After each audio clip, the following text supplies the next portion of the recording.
ये अब हम दोबारा लौट आए इसमें भारतीय साहित्य की महानता।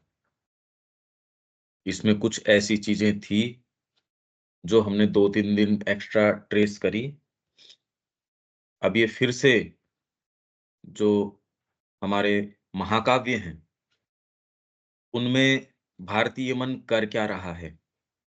साहित्य कर क्या रहा है? कुछ हमने पढ़ लिया पर मैं इसको थोड़ा पीछे से रिपीट कर देता हूँ तो हम दोबारा वो लाइन पकड़ पाएँगे। भारतीय मन के अनुसार यहाँ से मनुष्य का कार्य व्यापार महान दैवी, आसुरी और राक्षसी सत्ताओं और शक्तियों से घिरा होता है और उनसे प्रभावित होता है। और जगत के महान विशिष्ट व्यक्ति इन अधिक विराट व्यक्तित्वों और शक्तियों के एक प्रकार के साकार रूप होते हैं। मतलब यहाँ और कोई दूसरी चीज है ही नहीं। व्यक्ति ये प्रश्न करता है तो मैं एग्जिस्ट करता हूँ या नहीं करता? अगर उसको एग्जिस्ट करना कहें तो उसका ये निर्णय भले ही है कि वो अपने आप को इन दैवीय शक्तियों के हाथों में देता है या आसुरी। गीता का एक अध्याय है, दैवी और आसुरी संपदाओं से जो विभूषित हो 2 प्रकृतियाँ जो बातें करते हैं इसमें, कि तो अर्जुन को ये चिंता हो गई कि मैं दैवी प्रकृति का हूँ या आसुरी प्रकृति का हूँ। तो उसमें जो ये विशेष जो व्यक्ति होते हैं, विशिष्ट जो लोग कुछ काम करते हैं यहाँ, वो विराट व्यक्तित्व या शक्ति के एक प्रकार से साकार रूप हैं। इसीलिए आगे और एवोल्यूशन चल पाता है क्योंकि पीछे जो चीज़ें हो चुकी हैं, आप उनको ले सकते हो, उनको ग्रहण करके आगे जा सकते हो। तो ये सारा खेल इसी का है, वेद यही कह रहा है। अभी भी ये है कि आपके पास चॉइसेस हैं, आप अपने आप को किधर रखना चाहते हो? माँ की ओर रखना चाहते हो या किसी और दूसरी चीज़ की ओर रखना चाहते हो? तो जिन्होंने भी कोई विशिष्ट जनरली तो है नहीं ये, वो कुछ थोड़ा मिला-जुला सा रहता है, कुछ ये रहता है, कुछ मिले-जुले से विचार हैं, थोड़ी कुछ उसमें रंगत देने के लिए भावना है। एक पूरा एक एक यों ही है, एक मिली-जुली सी चीज़ है। पर जिनमें विशेष तरीके से कुछ होता है, महान विशिष्ट व्यक्ति जो होते हैं, जिन्होंने कुछ किया है, किसी भी साइड के अंदर, चाहे वो नेगेटिव साइड के अंदर हो सकता है या पॉजिटिव साइड के अंदर हो सकता है। तो वास्तव में इन शक्तियाँ जो ये पीछे है, उन्हीं का एक्सप्रेशन है ये। कोई महान कलाकार है, संगीतकार है, वो एक सीमा के बाद ये पाएगा कि उसके अभ्यास ने तो उसको एक स्थान पे पहुँचाया, अब दूसरी प्रेज़ेंसेस हैं, दूसरी चीज़ें हैं। वो खुद भी कहता है कि मैं एक ऐसे क्षेत्र में चले जाता हूँ, ऐसे कि और दूसरी चीज़ें मेरे माध्यम से अभिव्यक्त होती हैं। वो तो खुद भी कह रहा है, जिन्होंने भी जीवन में कुछ किया है, वो ये जानते हैं कि वो किन्हीं शक्तियों के प्रति, माँ के प्रति हम खोलेंगे, उसकी शक्ति हमारे काम करना शुरू कर देगी। तो विशिष्ट जो भी व्यक्तित्व हुए हैं, यह आक्षेप कि इससे व्यक्ति अपनी वैयक्तिक रुचि खो देता है। आ गई यही बात, तो फिर आप कहाँ हो? आप इसमें कहाँ हो? अरे आप तो निर्णयकर्ता हो। सबसे इम्पोर्टेंट बात तो यही है, आप अपने आप को किधर रखते हो? ये निर्णय आपका। और माँ तो कह रही है परपेचुअल चॉइसेस। पहले तो फंडामेंटल आपने चॉइस कर ली, पर वो पर्याप्त नहीं है। परपेचुअली चूज़ करना पड़ेगा, सत्य को चूज़ करना पड़ेगा डेलिबरेटली। दामोदर के अंदर भी कह रहे हैं, "these are the conditions of light and truth, the soul conditions under which the highest force will descend." वो खाली ट्रुथ के अंदर काम करेगी, लाइट के अंदर काम करेगी, फ़ॉल्सहुड में काम नहीं करेगी। हम अपने ही फ़ॉल्सहुड में उससे मजबूर करते हैं, जी तेरे को ये काम करना ही पड़ेगा, वो नहीं करेगी भई, वो करती ही नहीं है। इसलिए हम कहते हैं प्रेयर तो करते हैं, होती नहीं, काम नहीं होता, वो है नहीं ना। तो वैयक्तिक रुचि खो देता है और निर्वैयक्तिक शक्तियों की कठपुतली बन जाता है। न तो वास्तविक दृष्टि से ठीक है और न ही साहित्य के कल्पनात्मक पात्रों के यथार्थ रूप की दृष्टि से, क्योंकि वहां हम देखते हैं कि इसके द्वारा उन व्यक्तियों के कर्म की महानता एवं शक्ति और भी बढ़ जाती है। तो जब ये शक्तियां, आप कोई कठपुतली नहीं, ये तो मैं कहाँ हूं, कठपुतली थोड़ी हो। वेद यही कह रहा है, डॉक्ट्रिन ऑफ द मिस्टिक्स क्या कहती है, आप पढ़ो उसको, कि यज्ञ का रहस्य यही है। आप अपनी एनर्जीज़ को, अपनी चीज़ों को देवताओं को भेंट करते हैं। उस भेंट के द्वारा देवता परिपुष्ट हो जाते हैं, वो फोर्टिफ़ाई हो जाते हैं और आप अपनी क्रिया आपके माध्यम से करनी शुरू कर देते हैं, जगत के अंदर अपना साम्राज्य स्थापित कर देते हैं। इसके अंदर इस यज्ञ के अंदर पणि है, वृत्र है, इसमें बहुत-बहुत नाम बताए गए या कॉमन नाम इन सारों का है दस्यु, लुटेरे। वो आके आपकी जो क्लैरिटी है, गाय है, वो उठा के लेके चले जाते हैं। उसको अद्री, हिल जो है आपकी फिज़िकैलिटी की, भौतिक आपका जो फ्रेमवर्क है, उसमें ले जाके आपकी लाइट को उसमें छिपा देते हैं।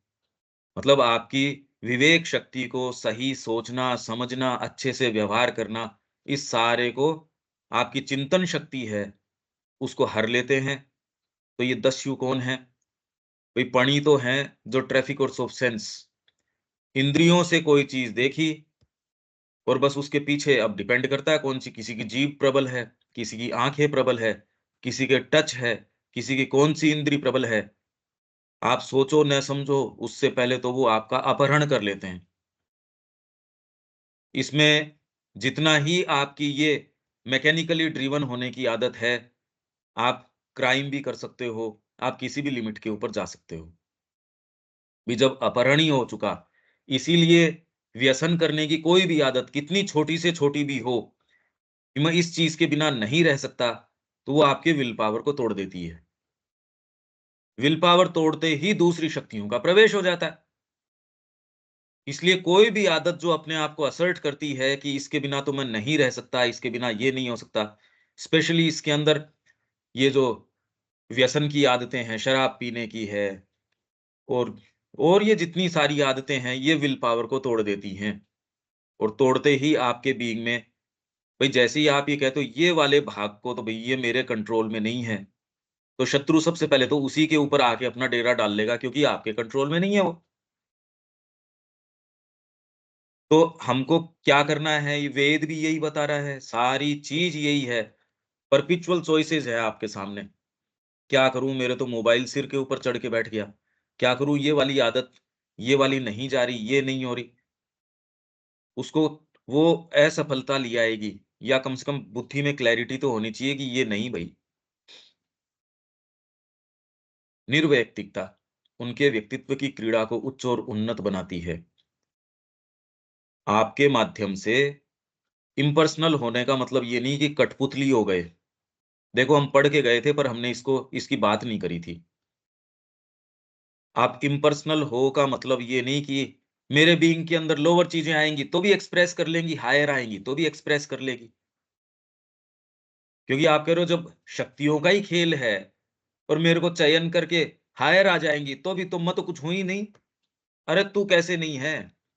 यज्ञीय भूमि तो तू ही है। जहाँ सैक्रिफाइस होना है, जहाँ यज्ञ होना है, वो तो तू है। तेरे व्यक्तित्व के माध्यम से ही होगा सारा का सारा। नहीं तो न देवता अपनी क्रिया कर सकते, न दूसरे अपनी क्रिया कर सकते। तू तो केंद्र है उसका। तो निर्वैयक्तिकता उनके व्यक्तित्व की क्रीड़ा को उच्च और उन्नत बनाती है और इस प्रकार इसके द्वारा वे ऊँचे ही उठते हैं। अब ये साहित्य में क्या करते होंगे वो एक अलग बात है, पर ये तो जीवन का सूत्र है हमारा, कि हमारे साहित्यों में ये काम किया गया है और उसमें डीप साइकोलॉजी आपको जब तक साधना में प्रवेश नहीं करते, सामान्य व्यक्ति को समझ में नहीं आ सकती ये बात। यहाँ लौकिक और अलौकिक प्रकृति का जो सम्मिश्रण है, ये हम बात कर रहे थे।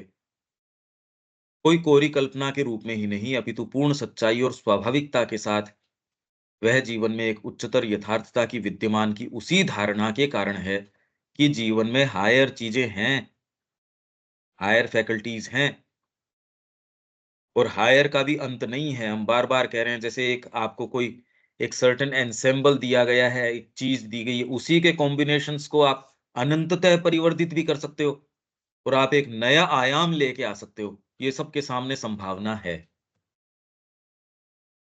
तो उसी धारणा के कारण है। और यथार्थवादी आलोचक जिन बहुत सी बातों पर मूर्खतापूर्ण रूप से अनुपयुक्त उग्रता के साथ आपत्ति करता है। यथार्थवादी जो कह रहा है अरे रियलिस्टिक हो, यहाँ का ना साहित्य रियलिस्टिक है, तो उनकी मूवीज के अंदर भी आप ये पाओगे, वो कभी भी असत्य के ऊपर विजय को स्वीकार नहीं करते। कोई मॉन्स्टर है, उसको मार दिया लास्ट के अंदर, तो भी कहीं न कहीं उसका अंडा हिलता हुआ दिखा देंगे। कोई न कोई उसका जीन्स है, वो कहीं न कहीं जिंदा दिखा देंगे, उसका प्रभाव किसी व्यक्ति में। मतलब वो इस चीज़ को स्वीकार नहीं कर सकती पश्चिम की मानसिकता, कि बुराई को अंततः मिटाया जा सकता है। भारतीय मानसिकता बिल्कुल विपरीत। और ये आपके झलकेगी ये चीज़। ये साहित्य में, उनके विचार में, हर चीज़ के अंदर ये है। वो इस पे विश्वास ही नहीं करते कि सत्यमेव जयते।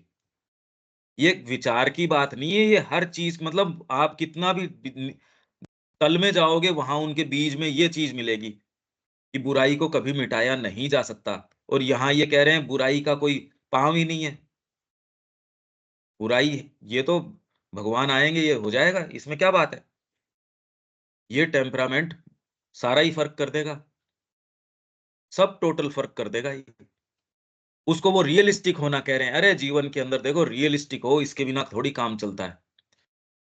रियलिज़्म का मतलब उनका ये होता है कि जो आप आदर्शवादी बातें कर रहे हो, रियलिज़्म जिसको आप कहते हो, मतलब आप जो आदर्श की बातें कर रहे हो, वो इस जगत में नहीं हो सकती। यही कहना चाह रहे हो? यथार्थता और आदर्श, आदर्श मतलब अनरियल।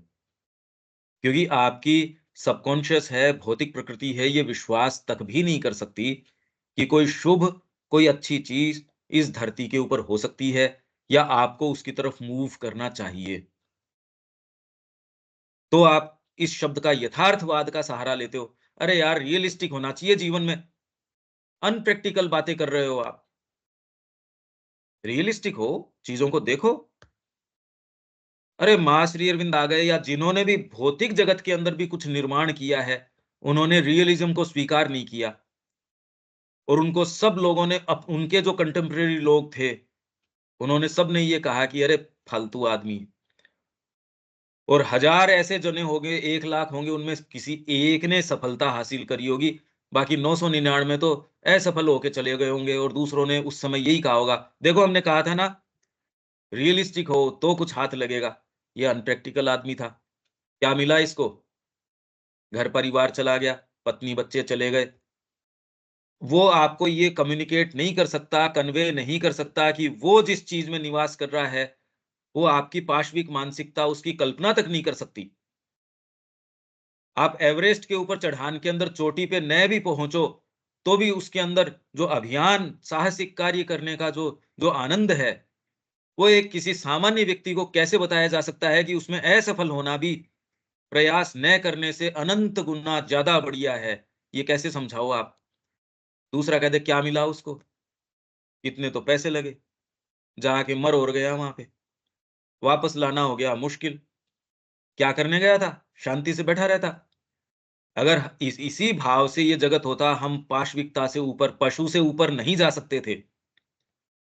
ये ऐसे ही लोगों के कारण जिन्होंने उस समय का सो कॉल्ड यथार्थवाद है, उसको स्वीकार नहीं किया और हमेशा ही और आध्यात्मिकता में जैसे आपके भीतर फेथ है, चलेंगे इसके ऊपर, जो होगा सो देखी जाएगी। ये यथार्थवादी, अब हमने इसको पढ़ा ज़रूर था, पर अब देखो आप एक-एक शब्द को देखो। उनके लिटरेचर में ये चीज़ नहीं मिल सकती। एक बेसिक कॉन्स्टिट्यूशन का फ़र्क है उनमें और हम में। अब हम ज़बरदस्ती कोशिश कर रहे हैं उनका लबादा ओढ़ने की और तकलीफ़ में आ रहे हैं। हम उनके फेंके हुए टुकड़ों को लेके और ये कह रहे हैं देखो हम मॉडर्न हो गए, और उस मॉडर्ननेस ने आपको कहाँ पहुँचा दिया? आपका परिवार नहीं रहा। आपके जो बेसिक रिक्वायरमेंट्स है सो कॉल्ड जीवन के एक ढाँचे की, वो भी तो नहीं रही। हवा नहीं है, पानी नहीं है, कुछ भी नहीं है। व्यक्ति-व्यक्ति का संवाद नहीं है। आप शांति से बैठ के एक जने से अच्छी बात नहीं कर सकते। किसी को आप ये नहीं कह और किसी की ओर ये नहीं देख सकते कि कोई आपसे बिना किसी इंटरेस्ट के, बिना किसी आपके कोई उसके हेतु के आपसे अच्छी बात कर सकता है ही नहीं। ये तो हम लोग संपर्क में हैं तो भले ही आप कहो नहीं, नहीं, बाकी तो सामान्य जगत में तो दिखती नहीं ये बात। इसको आप ये कहते हो यथार्थवाद। तो जो सो कॉल्ड यथार्थवादी आलोचक है पश्चिम के, जिन्होंने आलोचना करी, जिन बहुत सी बातों पर मूर्खतापूर्ण रूप से अनुपयुक्त उग्रता के साथ, उग्रता जो वो दिखाता है वो सही नहीं है, सेंस ही नहीं है उसको, आपत्ति करता है। जैसे तपस्या से शक्तियों की प्राप्ति होती है क्या कभी? रियलिस्टिक बनो यार, ये क्या बात कर रहा है ये? उनको सीता जी को ऐसे वस्त्र दिए उन्होंने, कहा ये कभी गंदे नहीं होंगे, कभी इनका ये नहीं होगा। दिव्य अस्त्र शस्त्र दिए उनको, जिन्होंने भी है उन्होंने कुछ न कुछ दिया का प्रयोग। अब ये हमारे को नहीं समझ में आती ये बात। अंतरात्मिक क्रिया और प्रभाव के बारंबार संकेत, उसमें बार-बार ऐसे प्रसंग जिसके अंदर भीतर की क्रिया और प्रभाव, उन्हें इस महत्तर यथार्थता के अर्थपूर्ण प्रतीक ही मानना होगा। ये एक हायर रियलिज़्म है और ये सारे जितने भी कैरेक्टर्स इसके अंदर हैं, वो मानवीय कैरेक्टर क्यों दिखाएँगे? उनसे तो हम ऑलरेडी परेशान हैं। वो ये दिखाना चाहेंगे कि ये मानवीय कैरेक्टर्स कितने सब्लिमेट हो सकते हैं, कितने ऊपर पहुँच सकते हैं, यदि आप अपने आप को लोअर पावर्स के हाथों में दे दोगे, आप ये बन जाओगे। हायर के हाथ में एक्सप्रेशन होगा, तो ये होगा। भई साहित्य और खाली साहित्य नहीं है ये। कोरा साहित्य पूरे देश को या विश्व को प्रभावित कैसे कर सकता है, आप ये सोचो। हमको ये सोचने के लिए एक एक आयाम दे रहा है, एक चीज़ दे रहा है कि रियलिटी क्या है, चीज़ें क्या हैं और जिस तरीके से कवि किस चीज़ में तो प्रवेश करता है, हम 2-3 दिन इसी की बात कर रहे थे। कवि किस तरीके से प्रवेश करता है, निर्माण कैसे करता है, क्या चीज़ें लेके आता है। फिर सिम्बोलिज़्म और एलेगोरी, ये केवल कोई साहित्य की बातें नहीं हैं, पूरा जीवन आपका एक सिंबल है। हर एक्ट आपका सिंबल है। आप माँ से जुड़े हो, आपका हर एक्ट कैसा भी इनसिग्निफिकेंट से इनसिग्निफिकेंट एक्ट हो। हेलो?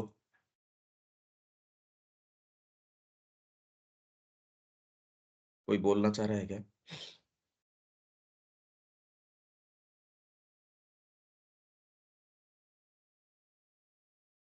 दीपक कुछ बोलना है क्या अभी? शायद कोई बोल किसी का माइक की थी या क्या थी? नहीं, मैंने तो नहीं किया।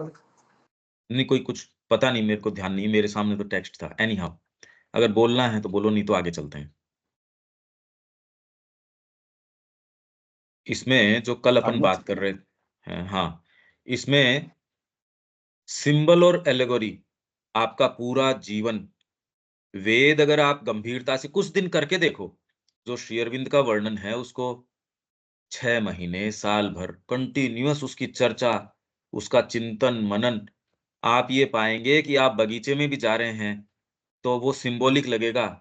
माँ ये कह रही थी, अच्छा इस बार रियलाइज़ेशन के फूल ज़्यादा आए हैं, तो माँ इसको इस तरीके से कनेक्ट करती थी, आप देखो उनका। अच्छा, इस बार ट्रांसफ़ॉर्मेशन के ज़्यादा हैं, इस बार ये चीज़ ज़्यादा फली है, ये फूली है।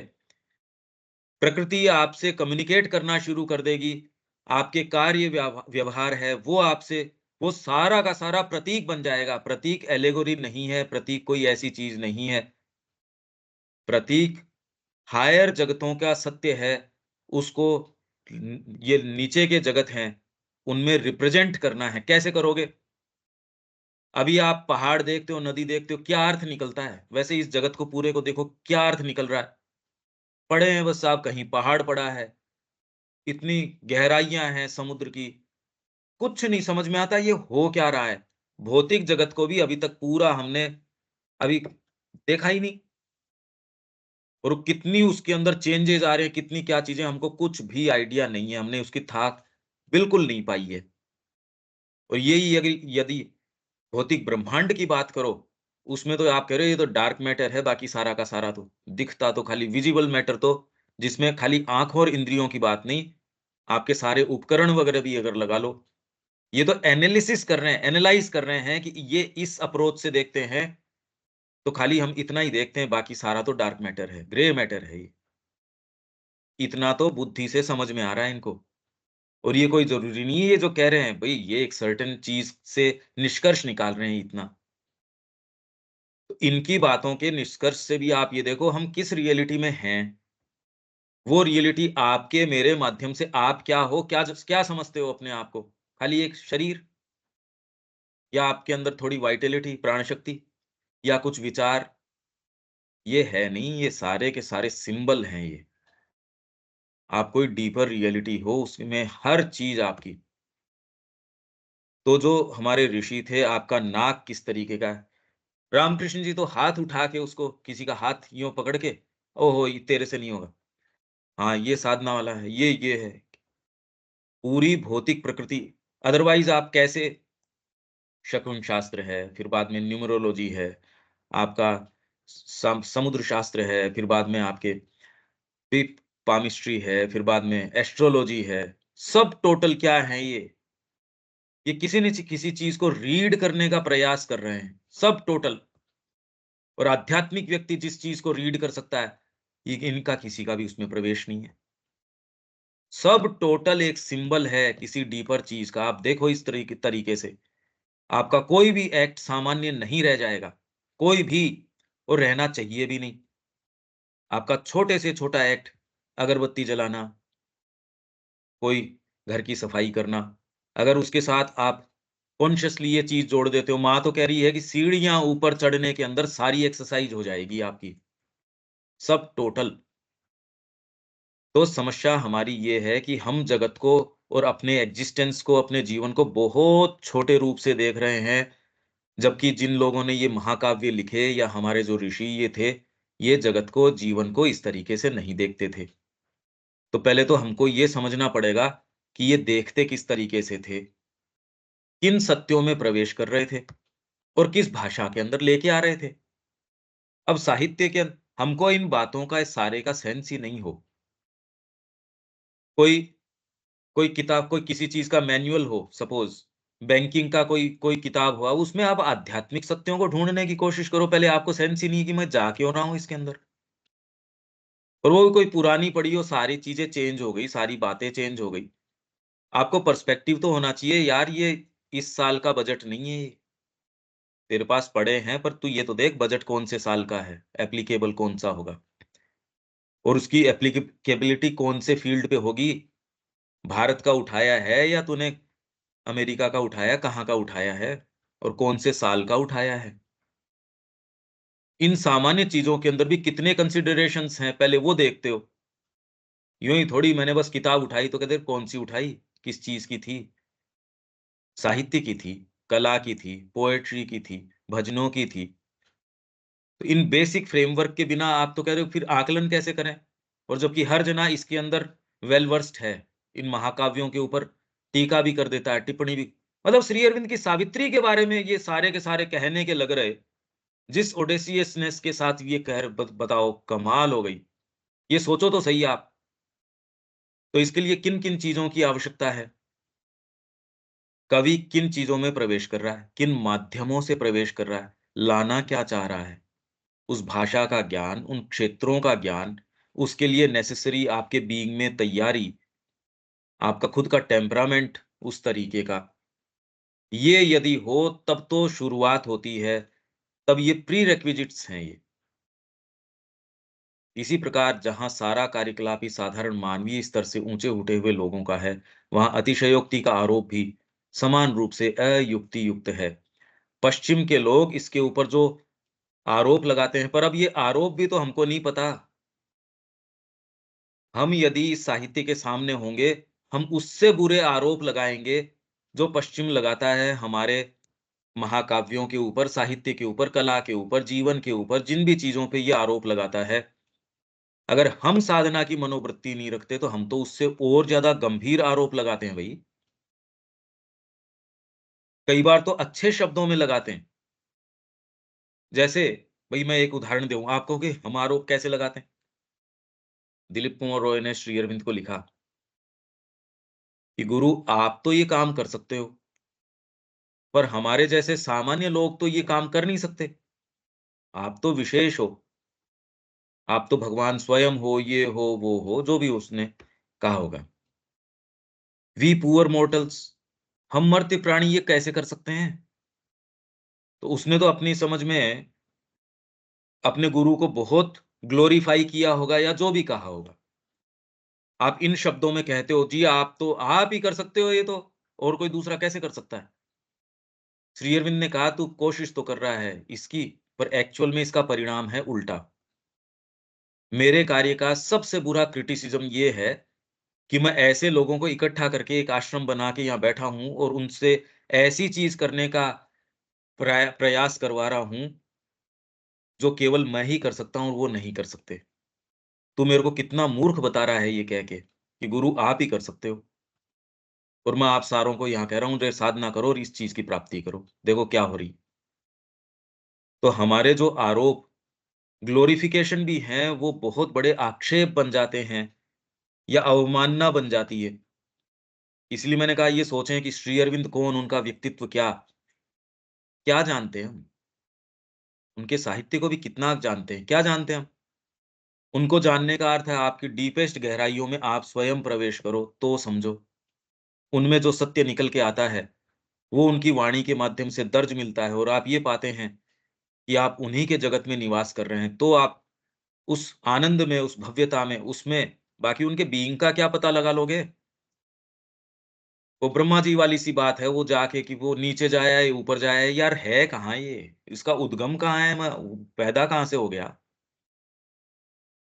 आप क्या जान जाओगे उनके बीइंग का? वो तो परमात्मा स्वयं है। तो इसलिए अतिशयोक्ति का आरोप भी समान रूप से अयुक्तियुक्त है, क्योंकि हम कवि से उन्हीं अनुपातों की माँग कर सकते हैं, जो उसकी कल्पना में आए हुए जीवन स्तर के सत्य के साथ सुसंगत हों।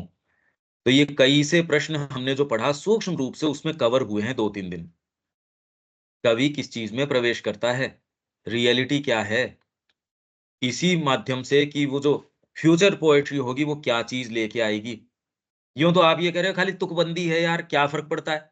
आज भी एक एक्स्ट्रा करिकुलर एक्टिविटीज़ की तरफ, ठीक है, जिसके पेट में कुछ भोजन हो, पेट भरा हो, तो आप ये साहित्य की ओर की बातें करते हो। नहीं तो खाली लून, तेल, लकड़ी, ये 3 दिखती है, बाकी कहाँ साहित्य, कौन-सा क्या चीज़? ये तो जिनका भैया पेट भरा रहता है, जो आराम से बैठे हैं एसी-वेसी के अंदर, उनको उठती है ये बातें। श्री अरविंद ने 1 वॉल्यूम फ्यूचर पोएट्री और 1 वॉल्यूम उसके ऊपर लेटर्स। आप देखो ये 2 वॉल्यूम 26 और 27, उनमें प्रवेश नहीं हो पा रहा एक-एक पैसेज, एक-एक पैराग्राफ के अंदर कि कह क्या रहे हैं ये। इन चीज़ों के अंदर उन्होंने सामने लाके हमारे ये प्रवेश करके ये रख दिया।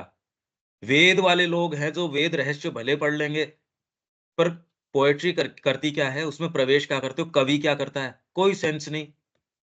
और फिर बाद में निष्णात हो गए, हम तो वेद में निष्णात हैं। अरे भैया कहाँ, इसमें प्रवेश तो करो। ये सारी बातें ये केवल श्री अरविंद ने इस तरीके से सामने रखी है।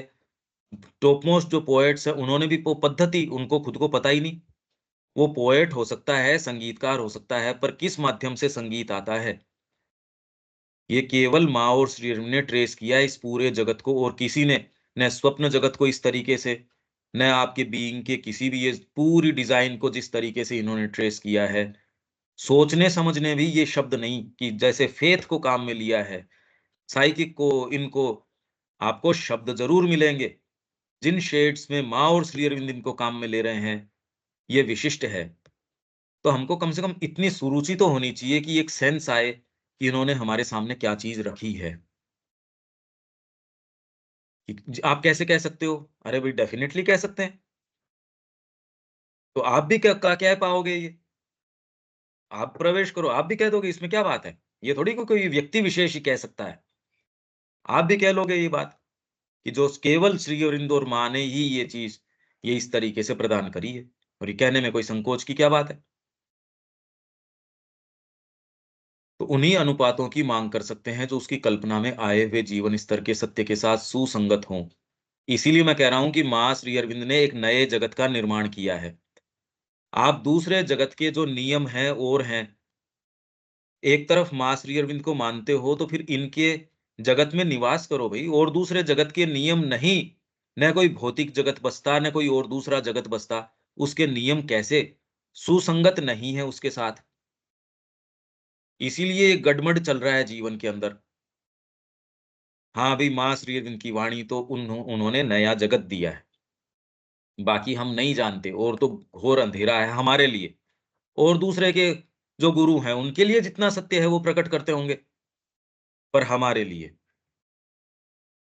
वो जो कह रहे हैं और वो ही हमारे लिए नियम है, वो ही हमारे विधान हैं, वो ही हमारे गाइडिंग फैक्टर्स हैं, बस। और कोई ना नियम अपने आप में एग्ज़िस्ट करता है इंडिपेंडेंटली। तो जब वो तो सुप्रामेंटल की और सारी ये कोई भी किन्हीं भी निम्नतर नियमों को सारों को छिन्न-भिन्न करने की बात कर रहे हैं, तो हम क्यों मान रहे हैं ज़बरदस्ती? तो जीवन स्तर के सत्य की आप जो कवि की बात है या जो दृष्टा है, वो उसी तरीके की तो बात करेगा। तो श्री अरविंद और माँ ने वैसी बात करी है।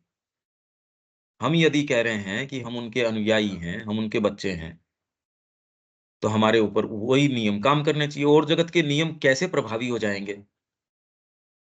ये तो एक खाली हमको कन्फ्यूज़न की स्थिति में लेके आएगा और कोई नियम, कानून एग्ज़िस्ट हमारे लिए नहीं करते। खाली एक आदत के कारण शरीर सोचता है हेल्थ के नियम, आदत है खाली, है नहीं बाकी। और ये उसको तोड़ने कन्विंस करना भी तो मुश्किल है, मैं कह भले ही रहा हूँ, पर मेरे को पता है इसको कन्विंस करना कोई आसान थोड़ी है। हाँ, पर बुद्धि में तो क्लैरिटी हो ही सकती है। बुद्धि भी उसके साथ सहापराधी हो जाए, अकम्प्लिस हो जाए, तब तो फिर बाद में कहना ही क्या। और बुद्धि से तो कहो यार ये जगत माँ श्री अरविंद का क्रिएट किया हुआ है, इसमें और कोई नियम नहीं है। नियम तो जगदम्बा स्वयं है, वैसे किसी के लिए भी नियम नहीं है। पर हम तो ये कह ही सकते हैं हमारे लिए वो ही जगत है जो माँ और श्री अरविंद का जगत है। और उससे उन साधारण मापों के प्रति कल्पना विहीन निष्ठा रखने का आग्रह नहीं कर सकते, जो यहाँ सर्वथा अप्रासंगिक होने के कारण मिथ्या ही होंगे। इसलिए इस जगत के अंदर क्या करना चाहिए, क्या नहीं करना चाहिए, इसके सारे सूत्र जो माँ कह रही है शिक्षा के विषय में, जीवन के विषय में, इनफैक्ट वो ही लागू होंगे और हमारे ऊपर तो वो ही लागू होने चाहिए। इन महाकाव्यों के पात्रों में निर्जीवता और व्यक्तित्वहीनता की शिकायत भी। निर्जीवता, अब बताइए राम जी में निर्जीवता कैसे कह सकते हो आप?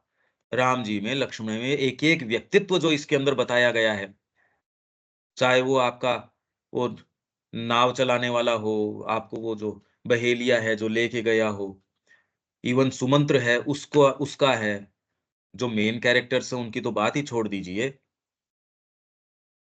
आप हनुमान जी को व्यक्तित्वहीन बताएँगे, सीता जी, राम जी ये वो मतलब एक इनमें से ऐसा नहीं है जिनका उसमें मेंशन हुआ है। दोनों में ही, दोनों महाकाव्यों में, कि वो निर्जीव हैं या व्यक्तित्वहीन हैं, कोई पर्सनैलिटी है ही नहीं फ़ॉर्म्ड उसकी, ये शिकायत कैसे कर सकते हो? पर इन्होंने तो करी है और हम इसको ये जानने के लिए भी अभी तैयार नहीं है कि ये क्या कह रहे हैं। पश्चिम पढ़ के एक चीज़ कह रहा है, हम न पश्चिम का उत्तर देने की स्थिति में हैं, न श्री अरविंद का समझने की स्थिति के अंदर है। तो हमारी स्थिति और विचित्र है। हम ये सारी चीज़ सुन लेंगे और फिर पता नहीं क्या करेंगे इस चीज़ का। वही मंसूबे, वही फ्रेमवर्क जीवन का, वही सारी चीज़ें। राम और सीता, अर्जुन और युधिष्ठिर वो नाम आ गए। अब ये भीष्म, दुर्योधन और कर्ण भारतीय मन के लिए तीव्र रूप में वास्तविक, मानवीय और जीवंत हैं। ये बीच के अंदर विच्छेद आ गया। ज़बरदस्ती हमको ऐसी चीज़ गले उतार दी गई, जो भारतीय है नहीं और हम अकल अभी लगा नहीं पा रहे कि उसने अभी तक कोई शुभ परिणाम दिए नहीं। पूरा विश्व भारत की ओर आशा से निहार रहा है कि हमको सूत्र देओ आगे कैसे चलें और भारतीय वहाँ के परिधान, वहाँ की चीज़ें, वहाँ के टुकड़े वो उठा के ये फ्लॉन्ट कर रहा है कि देखो मैं मैं एडवांस्ड हूँ, मैं कल्टिवेटेड हूँ, मैं मॉडर्न हूँ। विश्व हमारी ओर निहार रहा है, इसलिए श्री अरविंद ने कहा कि आगे का भावी धर्म जो है सनातन धर्म है। ये कोई संकीर्ण ऐसे नहीं कि आपने शिखा रख ली, ये रख ली। सनातन धर्म का अर्थ ये है कि ये पहले तो कि एक कोई रियलिटी है और हर व्यक्ति उसी का प्रारूप प्रतिरूप है यहाँ। तो हर जने का एक विशेष मार्ग है। चलो उसकी ओर, उसमें विज्ञान कोई दिक्कत नहीं दे रही, उसमें कोई चीज़ दिक्कत नहीं दे रही। इनफैक्ट ये सारी तो इनको वास्तव में उनका ये उनकी यूटिलिटी तब मिलती है। भारत में ने कौन से दिन विज्ञान को रोका है? इनफैक्ट विज्ञान तो सूत्र यहां से ले रहा है। भारत ने कभी किसी चीज को इग्नोर नहीं किया। आज के अब आज की भाषा में अब भारत को ये चीज देनी पड़ेगी। क्या और इसमें केवल महाश्री अरविंद दे सकते हैं, तो क्या हम लोग नहीं हो सकते? जो भी क्षेत्र आपको रुचता है उसमें आप अपना एक कार्य क्षेत्र उनसे जुड़ के देखो कि माँ आप मेरे से वास्तव में जीवन में पहले ये क्लैरिटी कि मेरे से आप क्या चाहती हैं, मेरे माध्यम से आपके हृदय में कह देगी। वो आपके लिए भी इतना सुखदायी होगा, कल्याणकारी होगा और आप जहां होगे उनके लिए भी, क्योंकि आप डीपली प्रसन्न होंगे, वैसी चीज क्रिएट करेंगे। अभी आप खुद पीड़ा में हैं, वो रिफ्लेक्ट करती है आपके सारे सेटअप के अंदर। पीड़ा है अंदर, आप देखते हो बाहर। ये सारी चीजें चाहे कितना भी अध्ययन करो, कितना भी करो, हमको इस तक लेके आ रही है कि आप यहाँ तक आ जाएँ, जब आप ये प्रश्न कर लें अपने आप से कि मेरी उपयोगिता माँ क्या है? आप अपने आप को समर्पित कर दो, वो आपको अपनी उपयोगिता कार्य में लेना शुरू कर देंगी। वो आपके लिए कल्याणकारी है, आपके आस-पास जो भी है उसके सबके लिए कल्याणकारी है। तो ये ही करने का है, यही सारा कार्य, ये सारी चीज़ें चाहे महाकाव्य हो हमारे, चाहे कला हो, संगीत हो, कुछ भी हो, उसी की अभिव्यक्ति है। केवल भारतीय कला की भाँति यहाँ भी केवल भारतीय कला की भाँति यहाँ भी मुख्य बल चरित्र के बाह्य लक्षणों पर नहीं दिया गया है, इसलिए दूसरों को पता ही नहीं चलता। इनफैक्ट पर यहाँ तो साफ-साफ आप भीम का चरित्र है, युधिष्ठिर का है, तो ये थोड़ी है कि सेल्फ रिस्ट्रेंट में बैठे हैं, इनका गुण बाहर निकल के नहीं आ रहा। कैसे कह सकते हो? ये तो फूट-फूट के आ रहा है उनके अंदर से। डिपेंड करता आप जानो उसमें प्रवेश करना। भरत जी का चरित्र, भरत जी कह रहे हैं भी मैं ये शपथ खा के कहता हूँ कि मेरे मन में और कोई दूसरी बात इस तरीके की नहीं है। तो जो उनको विदेह बोलते हैं, वो कह रहे हैं, "अरे! हमारा भी हृदय फटा जा रहा है।" जो ऋषि है, मुनि हैं, जो कह रहे हैं, "हम बिल्कुल डिटैच्ड हैं, हम वैरागी हैं, हमको कोई फ़र्क नहीं पड़ता।" कह रहे हैं, "अरे! हम भी इसके अंदर द्रवित हुए जा रहे हैं आपके भाव से। आप कह रहे हो शपथ, तेरा रोम-रोम जो भगवान राम के लिए तेरे भाव को प्रस्फुटित कर रहा है और इसके अंदर कोई दूसरा व्यक्ति आके आपको ये कहे कि आपके जो कैरेक्टर्स हैं, उनके अंदर कोई फीचरलेस है ये, फीचर्स ही नहीं है। ये कैसे कह सकते हो कि सूर्य को कहे निस्तेज है, ऊष्माहीन है, सूर्य तो फिर भी हो सकता है, ये तो नहीं हो सकते। इसी तरीके से किसी ने कहा कि भगवान कृष्ण कोल्ड हैं, तो श्री अरविंद ने कहा, हे भगवान मतलब क्या कह रहे हो तुम और किसके बारे में? और कोई देवता के बारे में तो अगर राम जी के बारे में कहो तो कि मर्यादा पुरुषोत्तम है, ये है, वो है। वो तो चलो कोई वो भी बेवकूफ़ी है। तो भगवान कृष्ण के बारे में? वो कोई दूसरी चीज़ देखता ही नहीं, जहाँ ज़रूरी हो तुरंत पहिया उठा लेंगे। होगी मेरी प्रण किया है, मेरे को कोई प्रण से बंध गया क्या मैं अपने? उठा लिया उसको। वो नहीं उठाते तो कौन भगवान कृष्ण को पूछता? वहाँ आ गए। एक-एक घटना उनकी ऐसी है जो रोमांचित करती है आपको, जो आपको आशा बंधाती है कि भगवान कोई इन चीज़ों से बंधे हुए नहीं है। उनको आप कह रहे हो फीचरलेस है, निस्तेज है, कोल्ड है। ये कैसे हो सकता है? मतलब आप कोई और ही क्षेत्र में हो, यहाँ तो नहीं हो।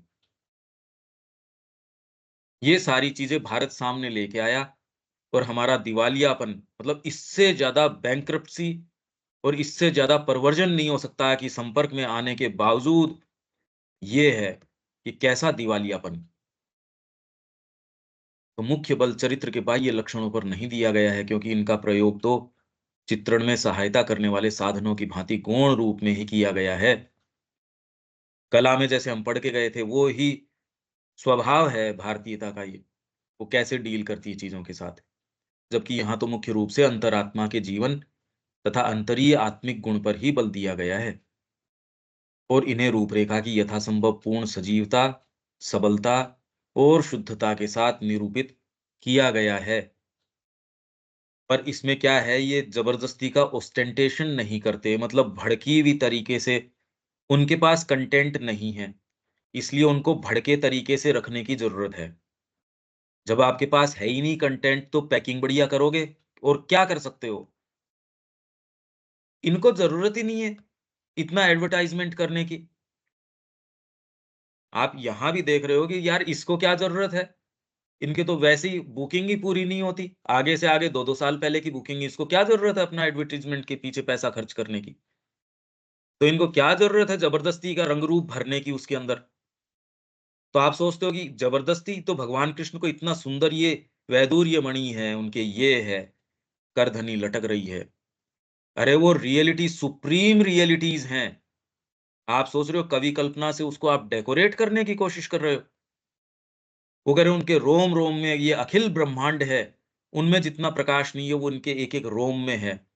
वो बेचारा कह रहा है मैं क्या बताऊँ इसका वर्णन कैसे करूँ मैं? सारे कवि, सारे मिस्टिक्स हैं, वो कह रहे हैं इसका वर्णन तो नहीं किया जा सकता। करोड़ों सूर्य एक साथ कैसे उदय होते हों?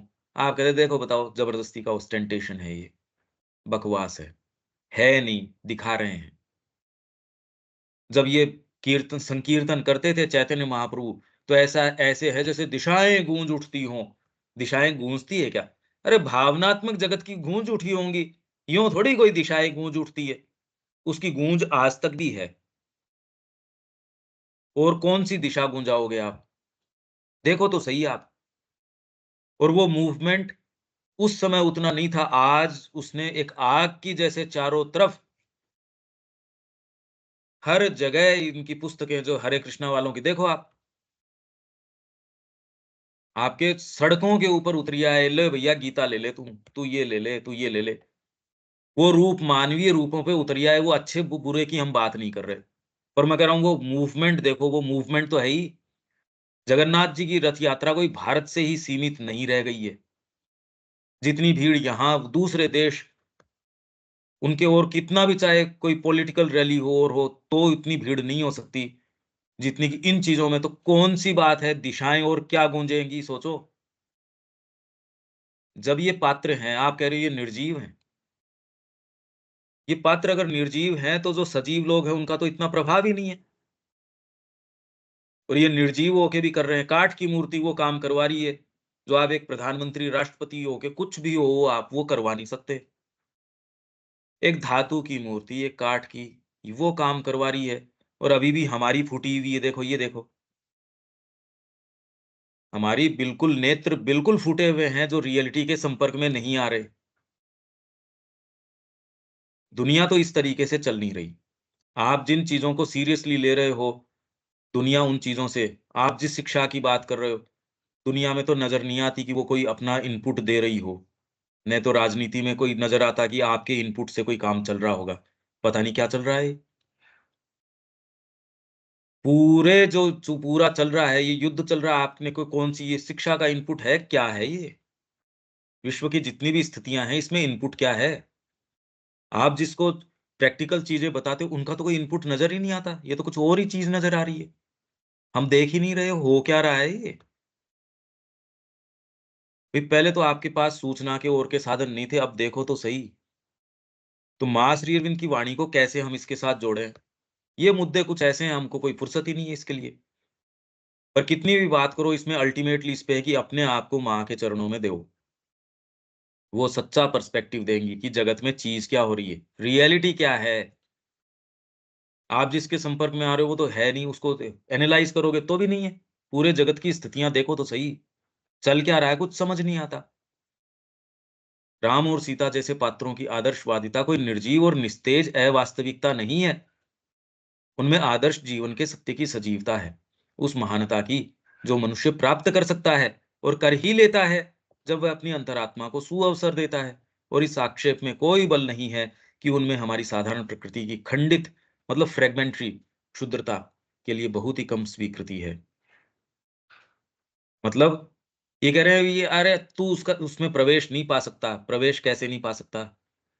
उसमें तो पक्षीराज है, उसका प्रवेश हो गया, भील का प्रवेश हो गया, शबरी का प्रवेश हो गया। देखो वो भी स्पेशल थे, मतलब आप ये कह रहे हो धीरे से कि मैं तो ऐसा ही रहूँगा।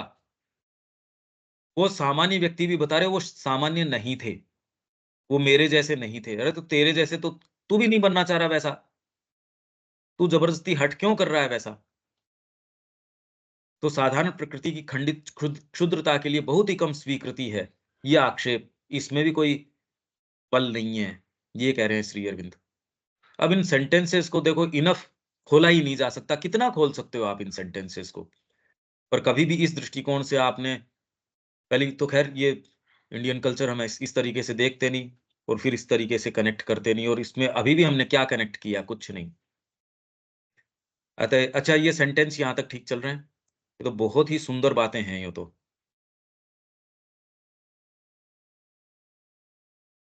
रविकांत जी? हाँ ठीक है, ठीक चल रहा है। हाँ, हाँ देविका जी। इसमें जो ये लास्ट आपने सेंटेंस है ना, idealism of characters like Ram and आप सीता। कहाँ से पढ़ना है? कौन सा पेज नंबर है? ये आपके जो पिंक वाली पुस्तक है, जिसपे अच्छा, नटराज की मूर्ति है, उसका 250 नंबर पेज है ये, ठीक है। जिसमें ये सारी बातें भारतीय साहित्य की महानता के विषय में चल रही है। पर साहित्य, अरे भाई, हमारा जो दृष्टिकोण है साहित्य को लेके, कल्पना को लेके, रियलिटी को लेके, ये सारा का सारा टॉपसी-टर्वी है, उल्टा-पुल्टा है ये। हाँ, आप क्या बोल रहे हो? जो लास्ट लाइन आपने पढ़ी, idealism of characters like Ram and Sita, हुँ।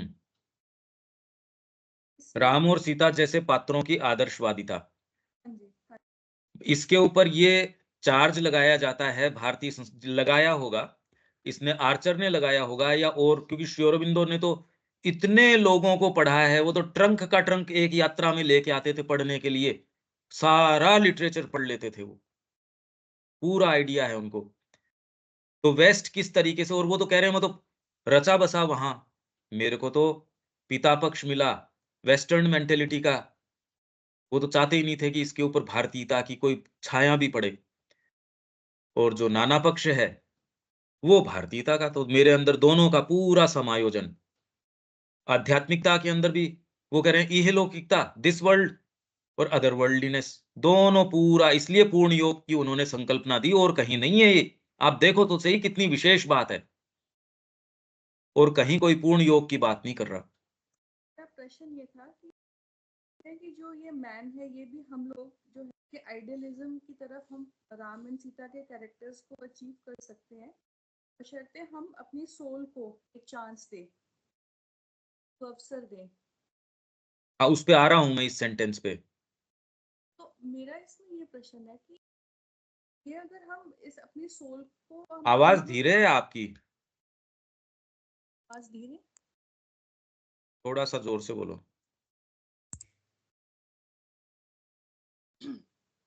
तो मैं ये कह रही हूँ कि अगर हम उस आइडियलिज्म की तरफ जीते हैं, तो क्या आज के टाइम में ये आइडियलिज्म वैलिड है, जहाँ पे इतने सब करप्शन वगैरह, और हम एक श्री राम का हम कैरेक्टर देखते हैं या सीता माँ का कैरेक्टर देखते हैं, तो वो आज के टाइम में व्यवहार के अंदर प्रैक्टिकल में वो कितना वैलिड है? आपके चुनाव का मुद्दा हो रहा है, उसके नाम पे वोट मिल रहे हैं, तो वैलिड है या नहीं है? आपकी सरकार उनके नाम से आ रही है, तो वैलिड मुद्दा है या नहीं है? बट वेल, प्रैक्टिकल वो तो एक सब बनावटी चीजें हैं। वो बनावटी तो का क्या मतलब होता है? मतलब सारे आप मैनिपुलेट कर रहे हो पूरी जनता को। वो तो है ही, रिलीजन तो मैनिपुलेट ही हो रहा है ना, वो तो हो रहा इम्प्रेशन। है, हमको क्या पता क्या हो रहा है, क्या नहीं हो रहा है, और किन के माध्यम से क्या हो रहा है, हम कुछ नहीं जानते। जैसे इंडियन कल्चर में शुरू ही हमने इससे किया कि ये जो सत्ताएं हैं, ये कॉस्मिक बीइंग्स हैं। जैसे भारत की आत्मा, भारत अपने आप के अंदर कोई, भारत को डिफाइन कैसे करें? पहला ही तो कोटेशन हमारा, भारत क्या है? भारत कोई भूमि का टुकड़ा, कोई मिट्टी, या इस देशवासियों का सामूहिक नाम, इसका कोई राजनीतिक तंत्र, ये भारत ये नहीं है। भारत भारत एक जीवंत सत्ता है, उतनी ही जीवंत, उतनी ही जीवित जितने की मानो शिव, जितने की राधा, और जिन लोगों को, हम लोगों को वो गठन कर रही है। इसीलिए हम ये कह सकते हैं कि परतंत्रता का जो काल आया, सब्जुगेशन का जो काल आया, वो भी एक किसी बड़े प्लान का हिस्सा था। वो कोई एक्सीडेंटल चीजें नहीं है। ये सत्ताएं हमसे ज्यादा रियल हैं। जो पूरी की पूरी मनुष्य जाति को लेके चल रही है, आप कह रहे मैनिपुलेट हो रही है। अरे तो मैनिपुलेट कर कौन रहा है उसको? एक व्यक्ति, वो व्यक्ति तो अयोध्या में मैनिपुलेट नहीं कर पाया उसी चीज के कारण। यही तो मैं कह रहा हूं, आप रियलिटी के संपर्क में ही नहीं आ रहे। अभी तुरंत के अंदर श्री अरविंद और मां का प्रभाव क्या कार्य कर रहा है, सुप्रामेंटल सटल में आके क्या कार्य कर रहा है, हमको कुछ सेंस ही नहीं है। सनातन धर्म अपना प्रभाव कैसे परचम लहरा रहा है, हमको कोई सेंस नहीं है। ये रियलिटी है। इस जगत में निवास करो, मैनिपुलेशन नहीं हो सकता है। एक काठ की मूर्ति मैनिपुलेट कैसे कर सकती है, ये बताओ मेरे को। आप अगर खूब सोच समझ के, जितने भी साइंटिस्ट जा रहे हैं, एक नदी कैसे मैनिपुलेट कर सकती है?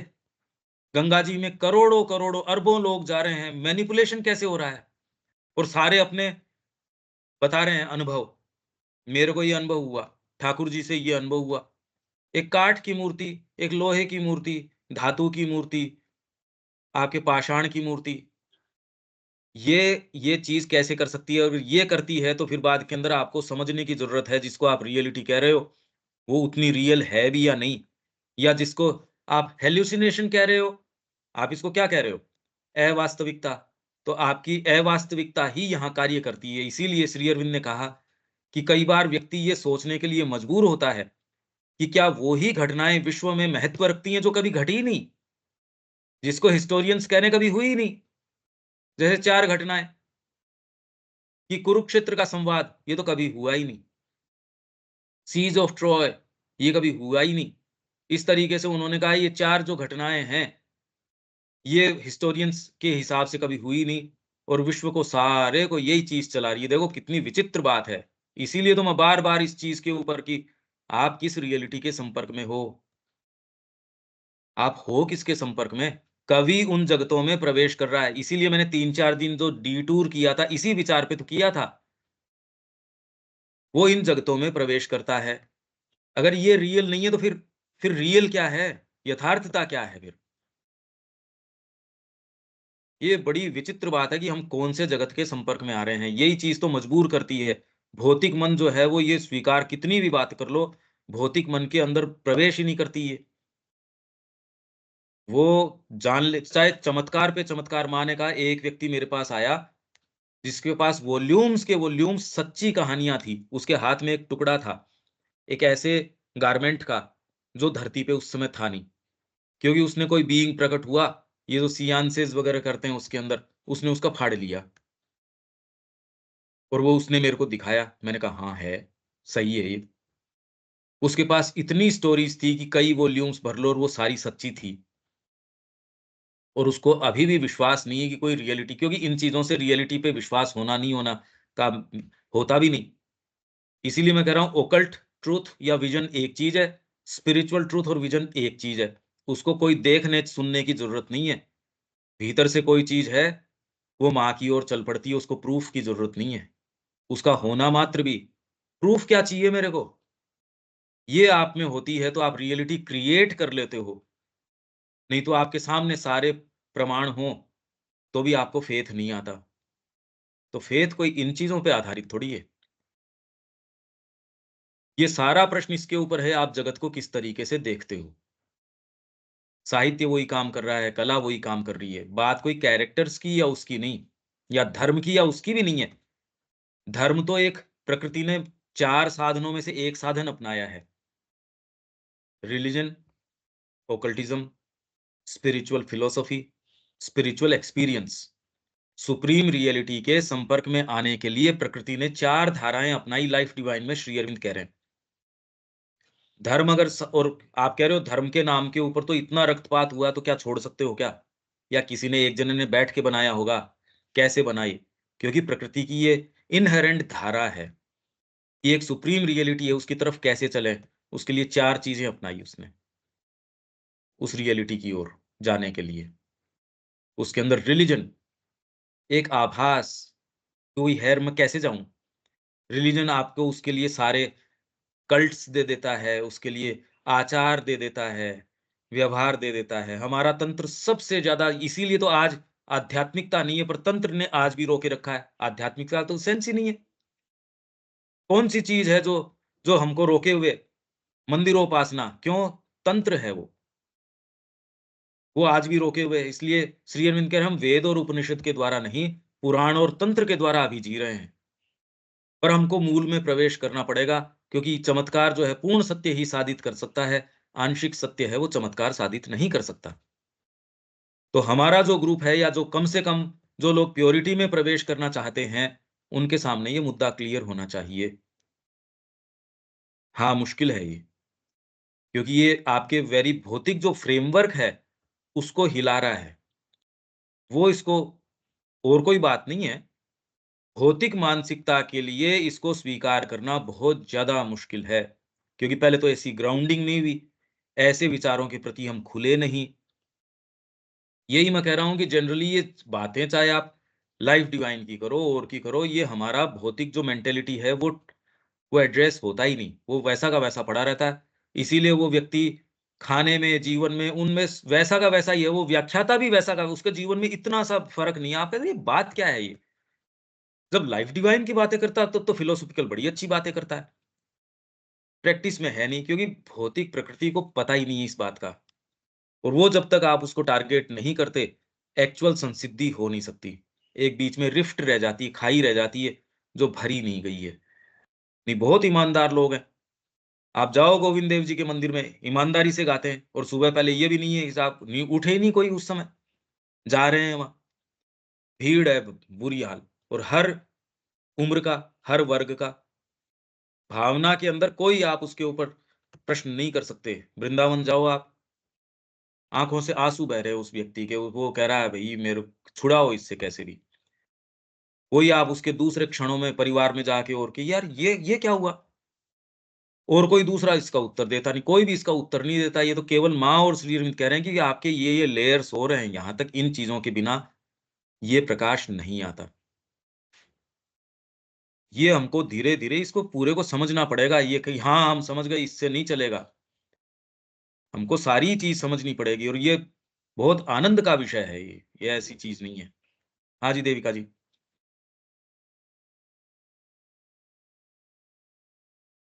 ये तो ठीक है, क्लियर है पंकज।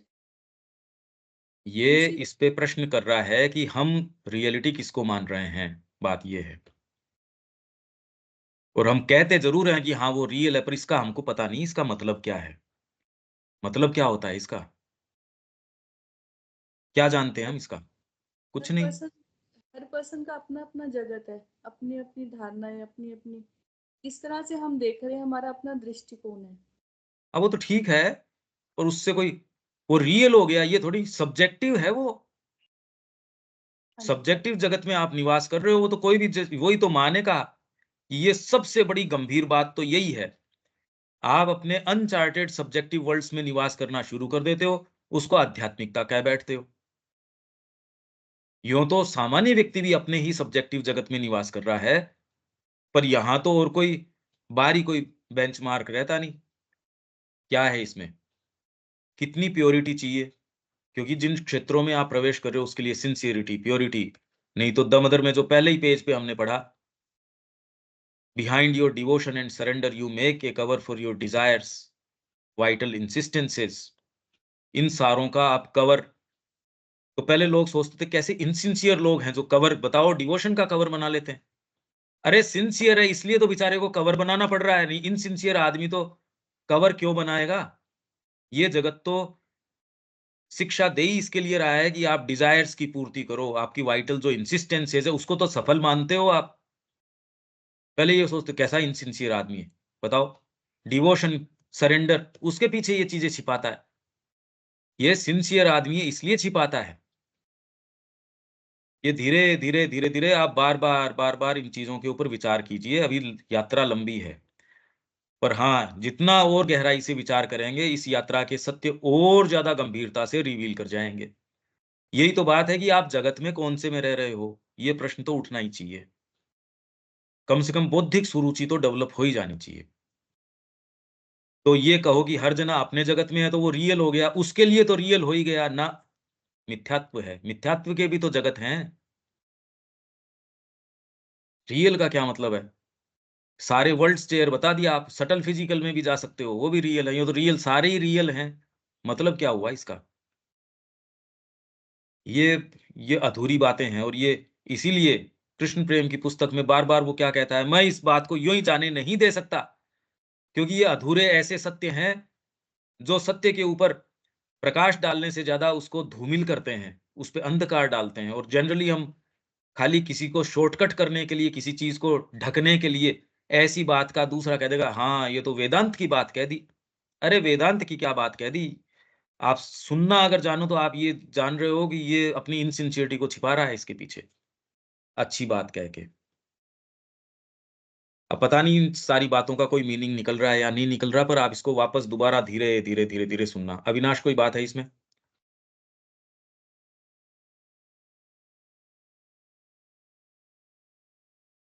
नहीं भैया, ठीक है भैया। कुछ कुछ फॉलो कर पाते हो ये सारा? यस भैया, यस भैया, एकदम ठीक है दीपक, कोई बात इसमें? नहीं पंकज, एकदम ठीक। ये भारतीय साहित्य की है, हम इसको आगे कल ले लेते हैं यहाँ से। ये कभी इस तरीके से पढ़ा नहीं, ये तो एक एक बहुत बड़ा सुअवसर है कि ऐसे धीरे धीरे एक एक शब्द, और अभी भी हम बहुत फास्ट चल रहे हैं और अब इतनी गति भी मेंटेन नहीं कर रहे हैं। ये तो ऑलरेडी हम सिलेक्शंस नहीं पढ़ रहे हैं, ये तो ऑलरेडी किसी और मेन फ्रेमवर्क के अंदर और हम भीतर प्रवेश कर रहे हैं। ये तो 20वां वॉल्यूम चल रहा था, अभी तो 20वां बाकी है। आप ये ना भूल जाओ कि 20वें में अभी तो यहाँ की राजनीति आएगी। अब बताओ उसको कैसे हम, जो भी हमारा जो वर्तमान अप्रोच है कि और सोर्सेस से फिर श्री अरबिंदो क्या कहते हैं क्या नहीं कहते हैं, इसमें तो बहुत रेजिस्टेंसेस हो सकते हैं आदमी के, पर एकमात्र गाइडिंग फैक्टर केवल प्रकाश श्री अरविंद का है, और तो कोई दूसरा बोलता ही नहीं। यही बात इन्होंने, के एम मुंशी, उन्होंने कहा भी मेरे हिसाब से तो कोई जो कोई धरती के ऊपर कोई ऋषि है तो आप हो, तो आप उनका पत्र देखो, इतनी बात तो के एम मुंशी कह रहा है। ठीक है पंकज यहाँ। भाई, हाँ, अ, जो ये एक और चीज जो थी कि हमारा जो जीवन है वो कैसे सिंबॉलिक है और एलिगरी है, अगर इसको थोड़ा सा और एलेगरी बारीक। नहीं है, एलेगरी नहीं है, ये एलेगरी दूसरी चीज होती है, सिंबल है ये। ठीक है, तो ये ये आपका कैसे सिंबॉलिक है है ये थोड़ा क्या? और अगर डिटेल में, इसको और थोड़ा अगर बाद में नेक्स्ट क्लास में अगर थोड़ा सा डिटेल में। ये तो आएगा ही, ये तो अभी तो बाकी है सारा का सारा साहित्य, इसमें ये सारी चीजें बाकी हैं, ये तो यथा समय आ जाएगा। ठीक है। ठीक है, और कल 9 बजे वाली क्लास है। अगर इनकी इंडियन कल्चर की नहीं है मैं देख लूंगा। ये अनिल जी कल है क्या इंडियन कल्चर की, या कब है?